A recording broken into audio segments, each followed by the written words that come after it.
Bonjour à tous, nous poursuivons aujourd'hui avec la 6e Mishnah, Mishnah Vav du 3e Pérec. La Mishnah ici poursuit donc la Avoda, le service du Kohen Gadol. Une fois que le Kohen Gadol avait sacrifié le Korban Tamid du matin, il avait apporté les encens, voici que maintenant il va se rendre une deuxième fois au mikvé pour se purifier. On va l'amener cette fois-ci, Viou le Beta Parva, dans la pièce appelée Parva. Beta Parva, Parva c'était un sorcier qui avait construit cette pièce au Beth Amikdash, et donc la pièce s'appelait au nom de celui qui l'avait construit. Et le Kohen Gadol, qui devait lui se purifier le jour de Yom Kippourim dans un mikvé, mais dans un endroit kadosh, saint, c'est ce qu'on apprend d'un pasouk. Bakodesh Haïta, cette pièce se trouvait Bakodesh dans un endroit qui a été sanctifié du Beth Amikdash. La première fois, lorsqu'il s'est trempé dans un mikvé, c'était dans un endroit profane qui n'avait pas été sanctifié. Là, cette fois-ci, c'est Bakodesh Haïta, dans cette fameuse pièce qui s'appelait Bet Aparva.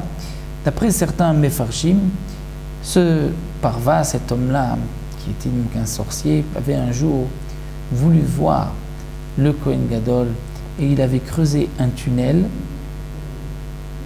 Il avait creusé un tunnel pour pouvoir pénétrer dans le Beth Amikdash et voir le Kohen Gadol.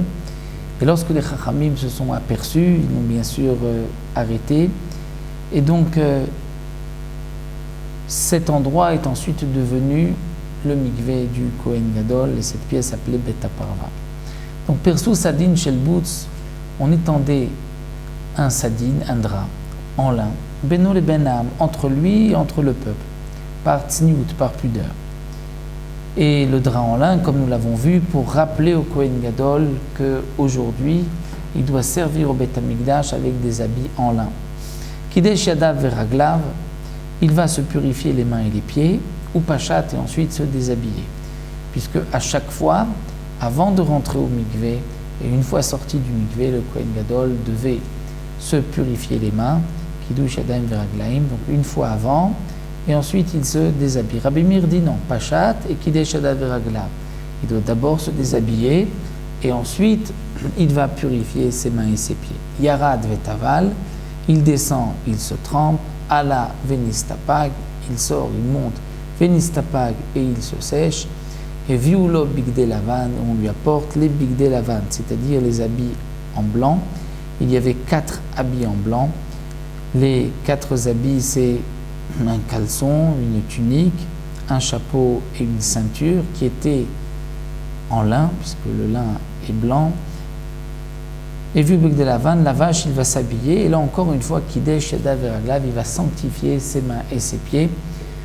Le Kiddush Yadayim Veraglaim du Kohen Gadol, donc là, 2 fois, comme nous l'avons vu, les 2 Kiddushim du Kiyor. Nous avons une marloquette là entre Tanakama et Rabbi Meir. Est-ce que la première fois c'est lorsque le Kohen Gadol était habillé ou une fois qu'il s'était déshabillé? Dans la Gemara on explique la raison de chacun.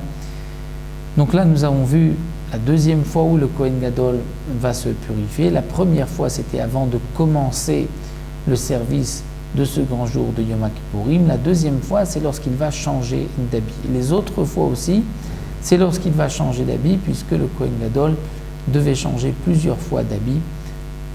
Avant de rentrer dans le Kodesh HaKodashim, il devait être habillé d'habits de lin. Et comme nous le verrons par la suite, donc le Kohen Gadol pénétrait le Kodesh HaKodashim, il rentrait 4 fois le jour de Kippour. Donc voici pour cette 6e Mishnah, et nous verrons les habits que le Kohen Gadol portait. D'où venaient-ils ces habits en lin? Est-ce que c'était de son argent ou de l'argent du Tzibour, c'est-à-dire une ligue du Beth Amikdash? Ça, nous le verrons dans la 7e Mishnah, Bezrat Hashem.